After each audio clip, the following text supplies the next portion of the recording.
Hello and welcome to the post-match reaction to Sprngboks A versus the British and Irish Lions, and it finished 17-13 with the Sprngboks A coming out on top. Or was that the Springboks? Well, that's what we'll be having a chat about, amongst other things. And yes, my guest is just joining. Wait for his picture to come up, and then we'll be right into it. How are you doing, sir? Hi, Paul. I'm good. Thanks. Yourself? Not so bad at all. I'm surviving. So obviously happy with that result, 17-13. But before we get into the actual game, we probably should cover off quickly on some of the pre-match kind of commentary. 16 World Cup winning Boks apparently in this side. How much of a Sprngboks A side and how much of a Springboks undercover side was this, do you think? No, it was definitely, especially given some of the COVID issues and players not being available. I think it's pretty darn close to the best team the Boks could put out on the field, especially in terms of the starting 15. Paul, I don't think there's much better available at this stage. I think Gatlin even had a little chuckle there about this being the South African A team. So no, there wasn't much left in the cupboard better than that. So it was full tilt for the Boks. And yeah, I think it was just a case of getting through those 40 minutes, especially where they were pretty clinical. Yeah, and as you say, there was with COVID and injuries, it's kind of like who's left standing, who's left available. But I mean, players like Willemse, for example, I don't think he's anywhere near a match day squad for the Springboks. So yeah, whilst I think there were some comments around that thing about this being basically a test team, yes, there's lots of experience in there, but I still think I would not expect this to be the 23 that turn up next week. I think that we will see changes. So I think, Paul, the only one there is Willemse is basically seen as the next Frans Steyn, and with Rassie Erasmus liking the 6-2 split, it's a case of, he would never be a starting 10 or starting 15 or the starting 12, but he can almost cover all three of those positions. So as soon as Frans Steyn isn't available or judged as maybe past his sell-by date, then they're starting to look at someone like Damian Willemse, as I said, who can just come on off the bench and then fill those different positions, even though, you'd have Andre Estreisen, who might be a better 10 to sit in for Damien Darlene there. And as we saw today, maybe a Morne Steyn who'll come in for Pollard as like-for-like replacements. But in terms of a bench cover, they quite like Damian Willemse at this stage. Well, we'll see. Maybe this was the unofficial first test. And it's actually a 4-test series. We'll see. Coming out of the blocks though, and the British and Irish Lions in all their games up until now have scored early and taken the pressure off. That didn't happen in this game. The Springboks, or the South Africa A, at the that was not on purpose. At the breakdown, really did dominate early on, didn't they? And that just gave the British and Irish Lions no momentum at all.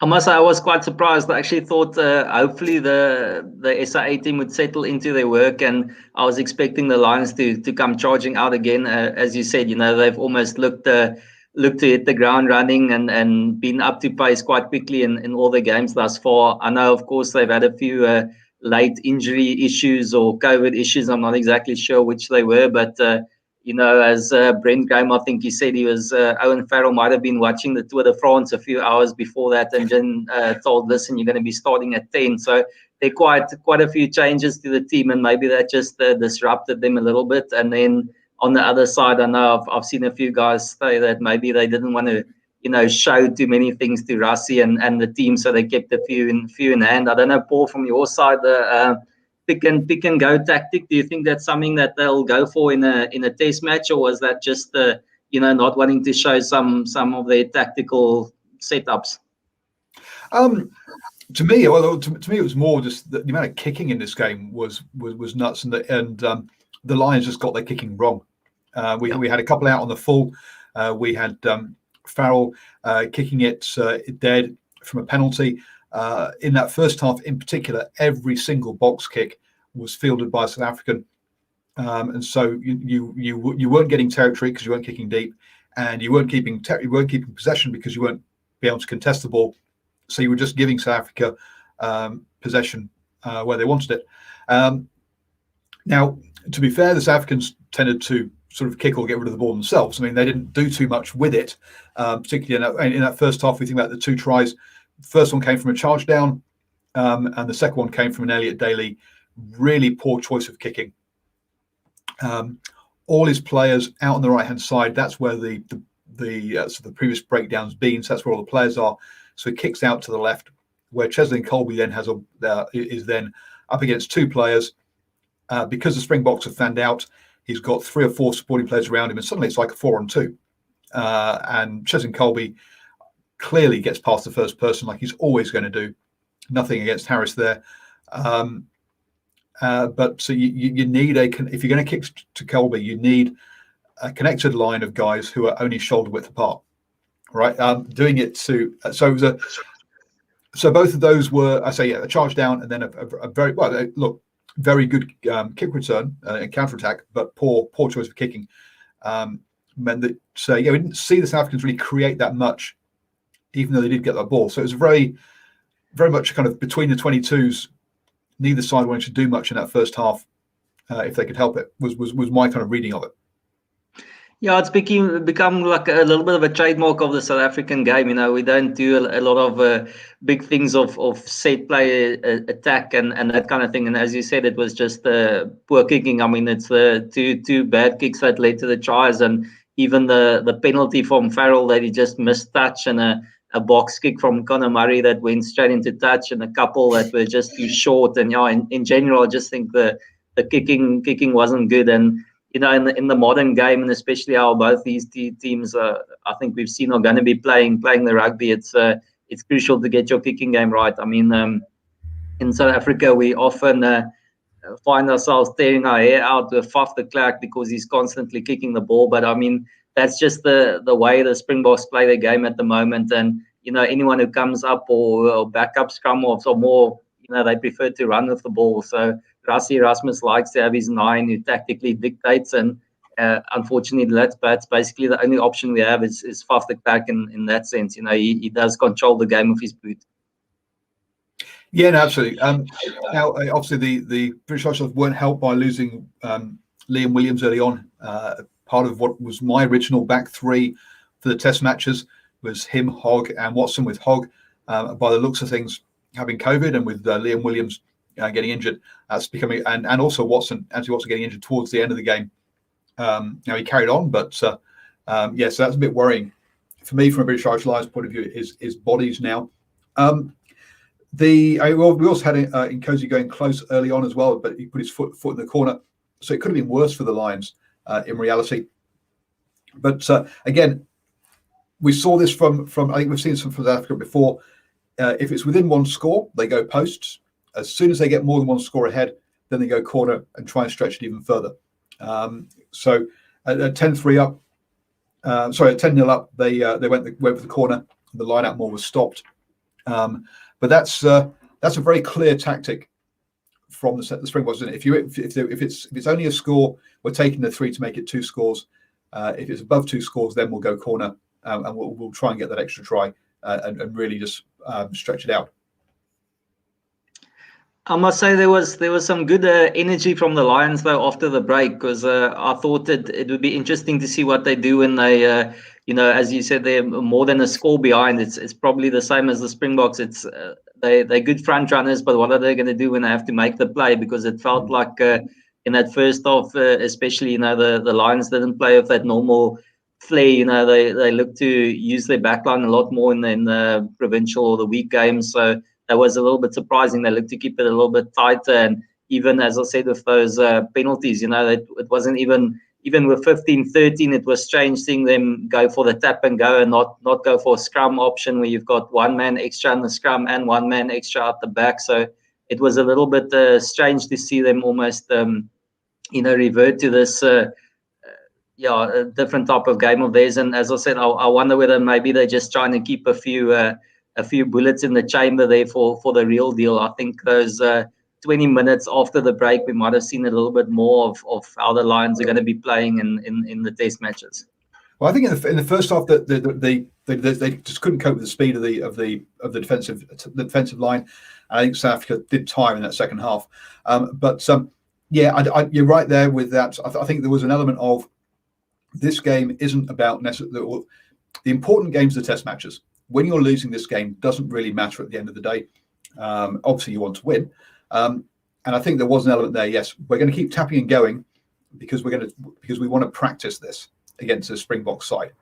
We're not taking the scrum here because, well, maybe we have a set move off the back of the scrum. We want to keep it in the locker, but I think it was more of a matter of we want to practice and see how are they going to defend our tap and goes close to the line. But yeah, you're quite so there was there was an element there of looking forwards to the test matches certainly. But also we lost Faf, and I think we need to talk about Faf though. The referee there saying no clear contact with the head. Now, to me, there was pretty clear contact with the head, which was Faf's head against one of the attacking players' heads. So I think there was definitely a clear contact. But anyway, he got a bit. I think he got a bit lucky there to be off with just a yellow. And then I think Paul taking his mask off and trying to shout out and tell the players what to do. It's like, mate, sit down. It's yellow. Put your mask on. It's COVID. Come on. When it involves a little scrum off like Faf, I think you can look the other way. I think if he got a red for that, it would have been a bit strange. You know, he got off, I think, worse than anyone else out of the move, and yeah, it was a bit more clumsy, I think, than anything else. So I think fair enough there on the yellow, and again fair enough on the second one as well. If you keep on putting the pressure on the line there, then I actually like it when the referees go to the pocket a little bit earlier rather than waiting, for 4 or 5 penalties before doing that, or being put off by the fact that there was a yellow just before that. I think they actually handled that quite well.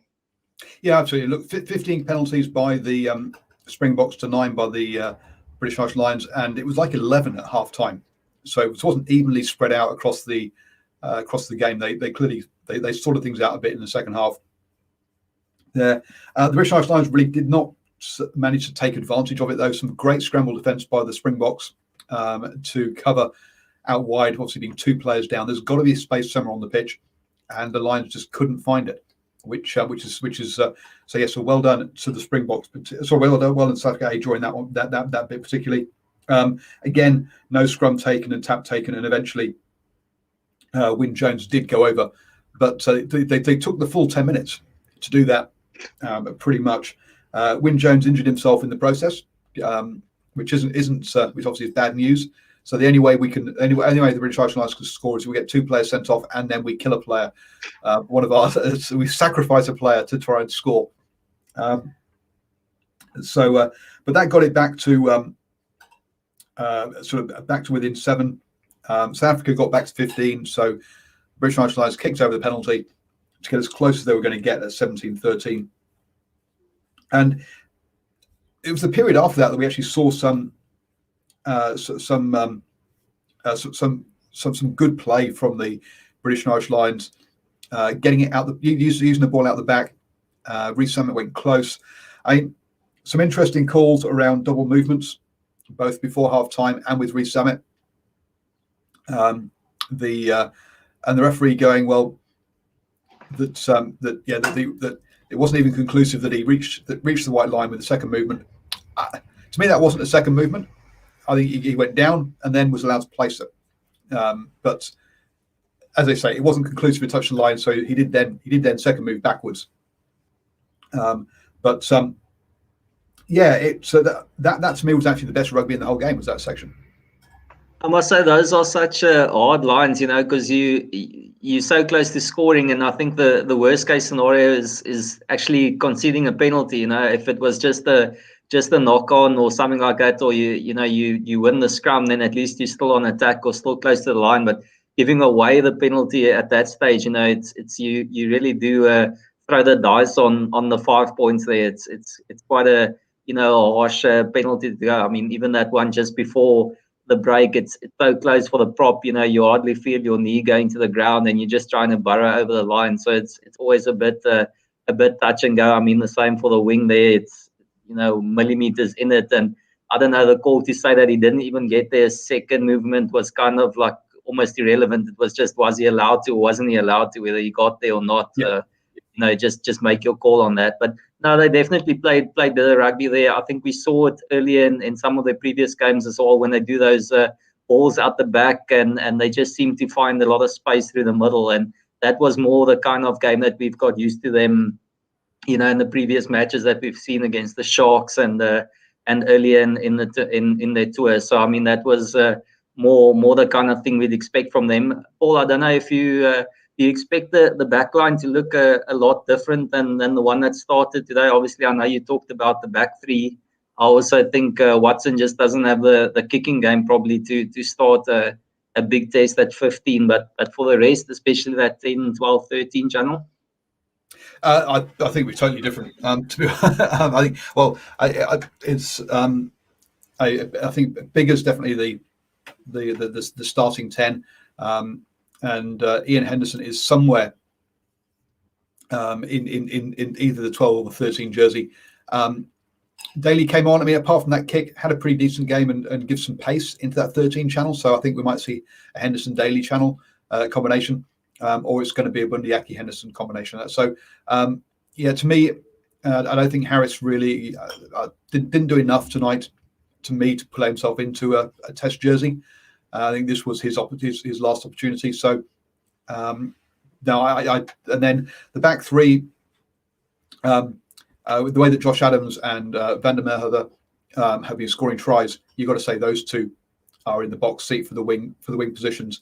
And then it's going to be whichever fullback is still alive at the back, to be honest with you, because all three of them seem to be injured at the moment or have COVID. So yeah, I think it'll be last man standing for that position in the end. I say, yeah, my pre-tour back three and my current back three are very different in the fact that I think, yeah, Josh Adams and Van der Merwe have done so well in those early games. I think they've played themselves into that test team.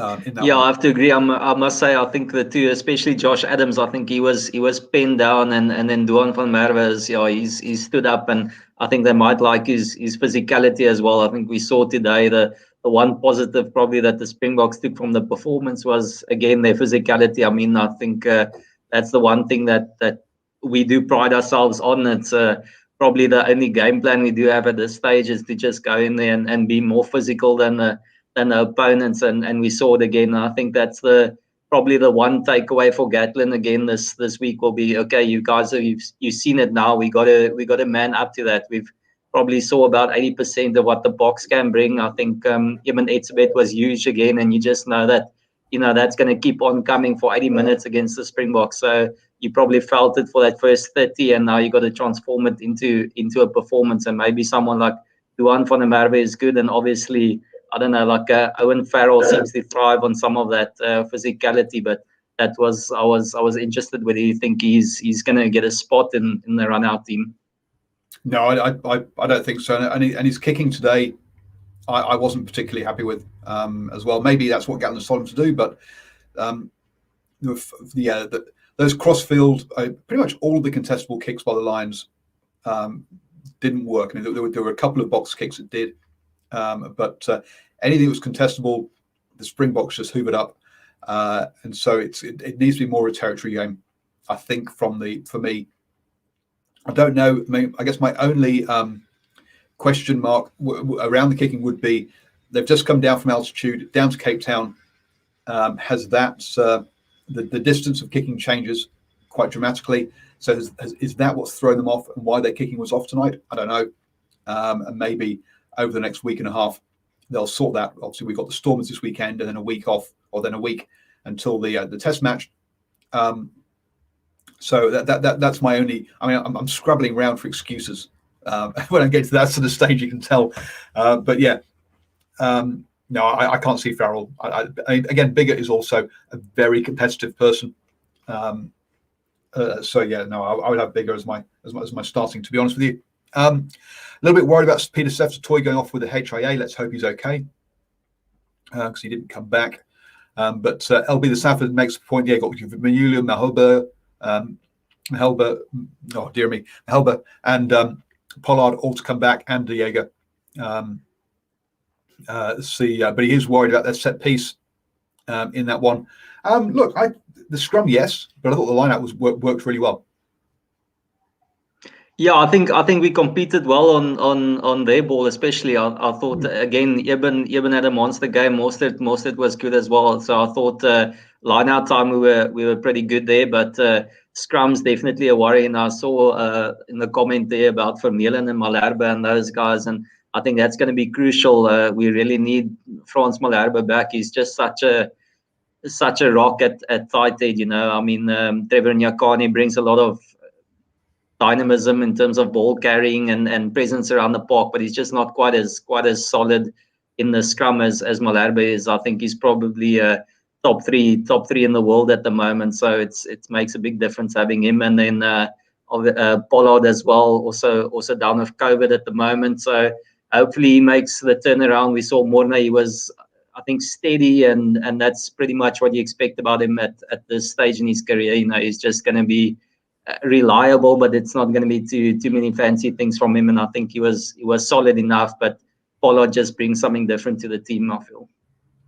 Yeah, no, absolutely. It's, again, Pollard, he's not your jackrabbit number 10 normally, but he is someone who can take it to the line. He's a big guy, and because he normally doesn't break, when he does, he catches you by surprise and therefore tends to go pretty well. Whereas Morné-Stern just never, ever will go for a gap. You could leave it a mile wide, and you'd go, no, someone else. Off you go through there, please. That's not my job. Paul, it's just because I think he's scared that he actually takes the gap, and then he's got to have to put in a run, and he just doesn't back himself. So I think he's actually scared he does find the gap. So that's why he never goes for it. Yeah, no, true. And look, we saw it. I mean, Tom Curry found a gap and got a good break today, but got isolated. And we've seen quite a bit of that in a few games recently. I'm trying to think which other game I was watching the night where that happened, where you're getting good breaks from players, but there's no support there, and basically you get turned over. So what's the point in making a clean break if you're just going to turn the ball over to the opposition? So yeah, perhaps he's right with that one. Paul, maybe just on that one, I think as well that probably Curry was my man of the match for the Lions. Actually, I think he was the one guy that really stood out. He kept having a presence both with ball in hand, defense, and at the breakdown. So I mean, I don't think he had a lot of steals at the breakdown, but he was involved and keen. Itoje was also busy, but I think Curry stood out for me on the day. Yeah, no, he had a good game. Very true. And again, also, I think actually I'm not sure that that Curry Navidi is the balance of the back row that we're going to see from the Lions in the Test match. I think we're going to see a Ty Burn or an Itoje or Courtney Laws in that 6th jersey. I think we're going to see a third lock. So again, another place where I don't think we saw what we're going to see from the Lions tactically. But you're right. South Africa only lost 1 ruck. The Lions lost 7. Yeah, Curry wasn't getting many turnovers, and that was part of it. I mean, turnovers conceded 20 by the British and Irish Lions. You can't concede that many against a quality side. 12 by the South Africa A, who will probably be disappointed that it's above 10, to be honest. But still, that's you can't give that much ball away, unfortunately. So. What have we learned from this? I don't know. That I think we'll see 2 sides that are different. I mean, there was that list of players, obviously, that LB has said you guys missing. We've already discussed. I think there were a number of changes both in the back line and the pack for the British and Irish Lions. But to me, what could have been a tour kind of defining period was that period before half time when the British and Irish Lions couldn't bash over. From being 1 meter out for about 3 or 4 minutes, and to my mind, that defence by South Africa might be what might be the defining moment of the tour, and that could be what we're going to see. I think it could win or lose it to me. Yeah, I think Paul, maybe some positives and negatives on both sides. I see the comments as well. A negative for the Springboks in terms of not really creating much. Two mistakes in the first half, capitalized on that, and then in the second half, when the Lions just had more ball and were a little bit more accurate, there wasn't much in terms of attacking play from the Springboks. But I think on the positive side, it was really just about getting another 50, 60 minutes out of those guys, getting them back on the park. And nice to see, someone like Ibn Etzebeth just straight up to the levels that you expect from him. So that was good. Stephen Kitsoff, what he's going to bring. It was just about getting another game on the park. So I think, a lot of that was just about getting this one under the belt, and they did that and still got the W. So it's pretty much, as planned for the Springboks. So that part is done. And then Gatlin, I think, probably took a little bit more out of the game in terms of, listen, maybe a couple of things that aren't going to work. So I think it was more a case of, listen, this isn't going to work. We're going to have to change that. So I think both teams took a little bit out of the game, but definitely not too much negatives. I think from the Springboks point of view, as I said, obviously attack a little bit of a worry, but you add Pollard to that team, and then there's maybe a couple more options for them attacking wise. Yeah, no, absolutely. I think that the Springboks will be more positive at coming out of this than the Lions in my point of view. We've got to wrap things up here, folks. So I now need to record my preview about the British Open, about the Open Championship, which is coming up, the next golf major this weekend.